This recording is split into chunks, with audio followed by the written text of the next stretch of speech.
हमसे किसी ने प्रश्न किया, एक शिव प्रताप सिंह है आगरा से, इन्होंने पत्र भेजा कि बहुत जीवन में कठिनाइयां आती हैं, गुरुजी प्रणाम, हम आपकी कथा बहुत सुनते हैं, बहुत प्रश्नों के उत्तर हमने पाए। एक प्रश्न हमारे मन में बार बार आता कि भगवान कठिनाइयां देता क्यों? हम सब भगवान की संतान है, पर भगवान कठिनाइयां क्यों देता है?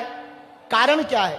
कृपा करके इसको समझाने की कृपा करें और कठिनाइयों से कैसे बचें ये भी बताएं। शिव प्रताप, एक बात बोलें बेटा, कठिनाइयों से तो कोई नहीं बच सकता है।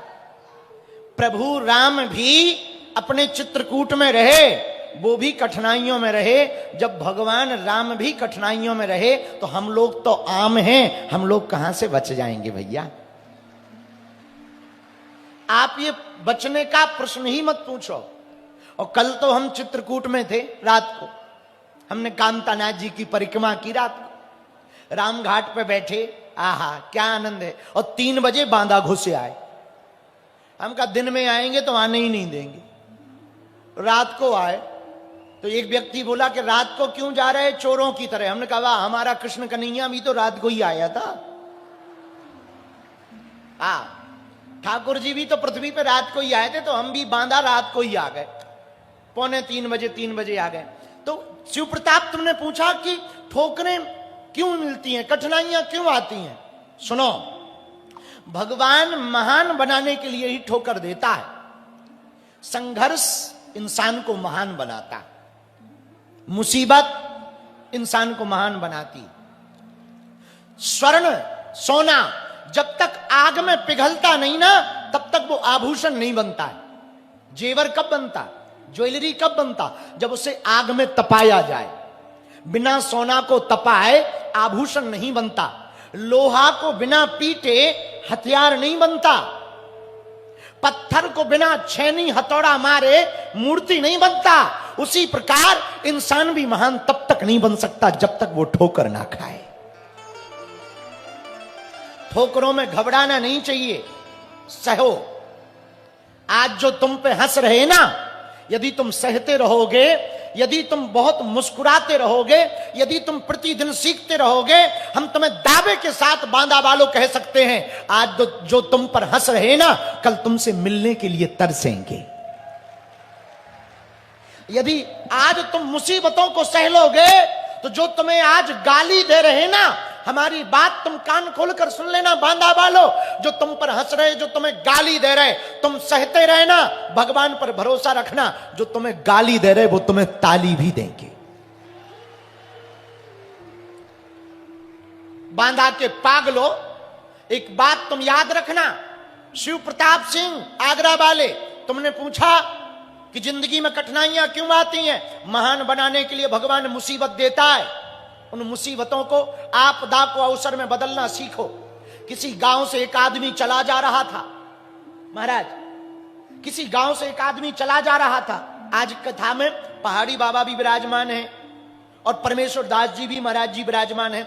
आपके चरणों को हम प्रणाम करके भगवान एक बात कहें। एक गांव में आदमी जा रहा था, उसका पैर एक पत्थर में लगा। पत्थर में लगा तो वो पत्थर उचट कर एक फूल के पास पहुंच गया, पुष्प के पास। और जैसे ही पुष्प के पास पहुंचा ना, तो फूल हंसने लगा।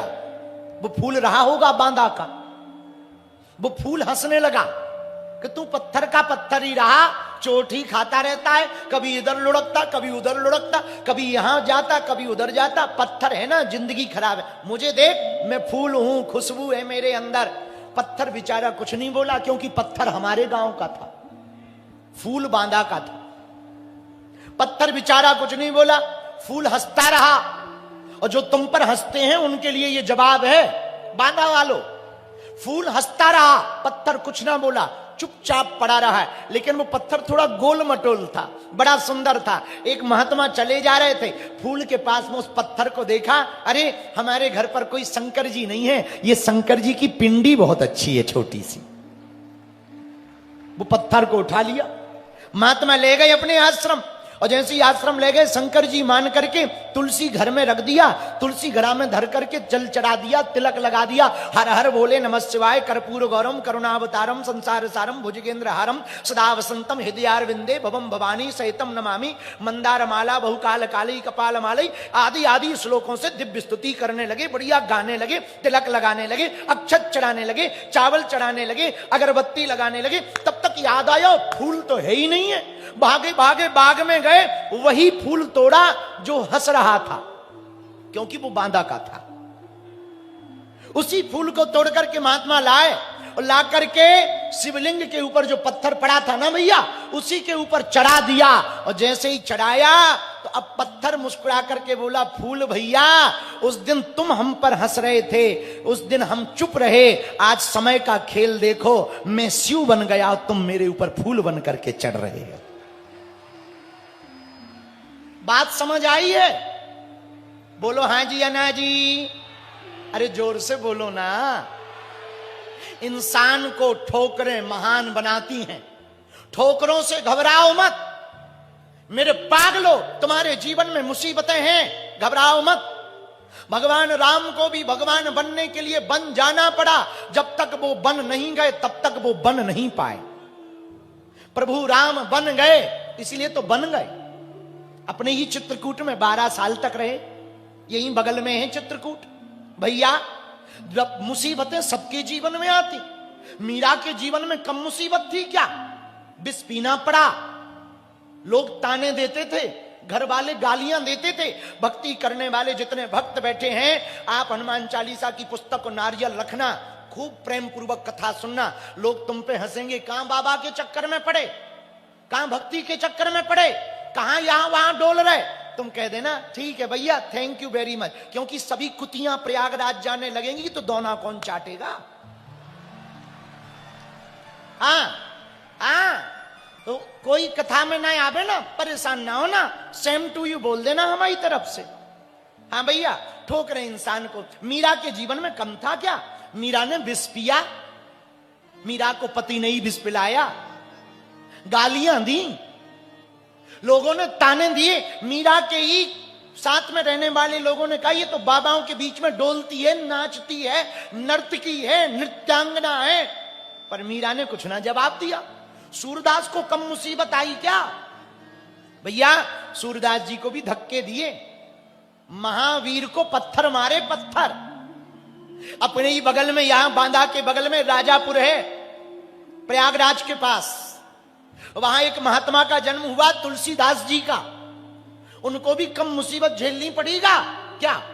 भैया जिन्होंने रामचरितमानस लिखी ना तुलसीदास जी ने, आज घर घर जो रामचरितमानस गाई जाती, उनको भी कम मुसीबतें थोड़ी झेलनी पड़ी। बचपन काल में ही माताजी चली गई, युवा अवस्था में, जवानी में विवाह हुआ, ऐसा वैराग्य जागा कि घरवाली को छोड़ करके चले गए प्रभु की शरण में। कई लोग हमारे पास आते हैं, बोले गुरुजी आप तुलसीदास जी की महिमा गाते हो, तुलसीदास जी की तो महिमा कम है, उनकी पत्नी की ज्यादा है। हमने कहा क्यों? बोले वाह, तुलसीदास जी को तुलसीदास तो उनकी पत्नी ने बनाया, न पत्नी डांटती न तुलसीदास जी तुलसीदास बन पाते। हमने कहा भैया डांट खाने से यदि तुलसीदास बनते होते तो आज घर घर तुलसीदास बैठे होते। कितने लोग डांट नहीं खा रहे, ये तो उनके पूर्व जन्म की भक्ति का प्रताप है। लेकिन रामचरितमानस लिखने के बाद भी क्या उनके जीवन में मुसीबतें कम हुई? बोलो, अरे बोलो ना, क्या कम हुई? उनको भी परीक्षा देनी पड़ी। बोलो हाँ जी या ना जी? माता सीता जी को भी अग्नि की परीक्षा देनी पड़ी। बोलो हाँ जी या ना जी? और तो ठीक है, थॉमस एडिसन जिसने बल्ब का आविष्कार किया, विदेशी वैज्ञानिक, बल्ब का आविष्कार करने वाले थॉमस एडिसन को भी 9,999 बार अपना जो प्रयोग बल्ब बनाने का किया वो विफल हुआ उसका।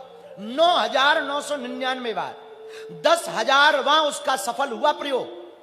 भैया कौन ऐसा जीवन में है जिसे कठिनाइयों से नहीं जूझना पड़ा? किसको सरलता से जिंदगी मिलती है? शिव प्रताप, तुमने पूछा कि कठिनाइयां क्यों है? इन महापुरुषों से ही देख लो, किनको कठिनाइयां नहीं है? सबको कठिनाइयां है। बुद्ध को भी कठिनाइयां रही, जो बुद्ध हैं, भगवान के अवतार माने गए, उन लोगों को भी कठिनाइयां, अरे स्वयं ब्रह्म को भी इस पृथ्वी पर आकर कठिनाइयां भोगनी पड़ी। बिना चोट खाए ना कोई महान बन नहीं सकता है। चोट मिले ना घबराओ मत, धैर्य मत तोड़ो। जिसके अंदर धैर्य है वो सफल है। आज तुम बागेश्वर बाबा का नाम सुनकर आए हो, बाबा बाबा बागेश्वर बाबा ऐसा वैसा। भैया हमको भी 12 साल तक अंधेरे में रहना पड़ा, झोपड़ी में, कोई नहीं पूछता था। तुम्हारे बगल में ही गांव है हमारो, कहूं दूर के ना भैया, छोटे से गांव के हैं भैया। उस गांव में हमारी औकात हमें पता है। आज आप बुला रहे, हमारे प्रवीण जी जो कथा जजमान हैं, इतने श्रद्धा पूर्वक इतना बड़ा पंडाल लगाया, रुकने की व्यवस्था की, पूरी व्यवस्था देख रहे, घर घर जाकर के पीले चावल बांटे, उनके पूरे परिवार ने सेवा की, बहुत अद्भुत व्यवस्था की। भैया आज तो लाखों लोग आ गए, पर हमारे जीवन में हमें पता है हमने क्या क्या भोगा। हमारा गांव का सरपंच भी हमें बैठने को नहीं पूछता था, हमारे गांव का सरपंच भी हमें कुर्सी नहीं देता था। आज तो प्रधानमंत्री आ रहे बागेश्वर धाम पर, राष्ट्रपति जी आ रहे, देश का कोई भी विषय होता है पूछा जाता है। भैया ये हमारी कृपा नहीं है, ये बालाजी की कृपा है। ये बात हम इसलिए बताना चाह रहे हैं। शिव प्रताप, तुमने पूछा कठिनाइयां क्यों आती हैं? सबके जीवन में आती हैं और भोगना पड़ता है। कठिनाइयां तो आएंगी, बिना चोट खाए आप महान नहीं बन सकते हो। यदि आपको महान बनने का शौक है ना, कठिनाइयों को झेलो और मुस्कुराओ। उसके बाद एक और प्लस पॉइंट, दिक्कतें आएंगी और तुम मुस्कुराओ। मतलब सीधी सी बात है, आदमी बेइज्जती करे और तुम हंसो, इतने कमीने बनो। हाँ सच बोल रहे हैं भैया, जिंदगी सरल थोड़ी है, बड़ी कठिन है जिंदगी भैया, बहुत कठिन। हमको ही देख लो, हमारे नाम से कई फेक वीडियो बना करके रोज हमको 500 किलोग्राम में गालियां दी जाती। इसके बावजूद आज हमने किसी के बाप के बैल छोड़ रखे का? किसी के बाप के बैलवा छोड़ लेगा? किसी के बाप के बैला नहीं छोड़े। हमें जो मिलता है कन्यादान कर देते हैं, कन्या विवाह कर देते हैं, हॉस्पिटल बना देते हैं, कैंसर हॉस्पिटल बना रहे हैं, अस्पताल बना रहे हैं, मंदिर की जगह अस्पताल, फिर भी गाली खा रहे हैं। किसी के कक्का का हमने ले रखा क्या? लेकिन इसके बाद भी हंस रहे कि सेम टू यू बेटा। ये बात बताकर हम तुमको अपनी महिमा नहीं बताना चाह रहे, ये बात बताकर हम कहना चाह रहे, बिना चोट खाए कोई महान बन नहीं सकता है। बालाजी महाराज के कृपा पात्र बागेश्वर धाम पीठाधीश्वर परम पूज्य धीरेन्द्र कृष्ण शास्त्री जी महाराज का पावन संकल्प। मध्य प्रदेश में छतरपुर के ग्राम गढ़ा में बनेगा विश्व स्तरीय कैंसर अस्पताल एवं रिसर्च सेंटर, जिसकी आधारशिला देश के यशस्वी प्रधानमंत्री नरेंद्र मोदी जी के कर कमलों से रखी जा चुकी है। 200 करोड़ रुपए की लागत वाले 100 बेड के इस अस्पताल में गरीबों का होगा मुफ्त इलाज।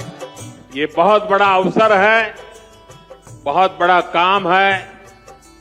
संकल्प बड़ा हो, संतों के आशीर्वाद हो, प्रभु की कृपा हो, तो समय सीमा में सब पूर्ण होता है। हमारे प्रियजनों, बागेश्वर धाम पूरे भारत के लोगों, अभी तक अस्पतालों में मंदिर थे, अब मंदिर में अस्पताल होगा। कैंसर हॉस्पिटल निर्माण हेतु सहयोग देकर पुण्य के भागी बने।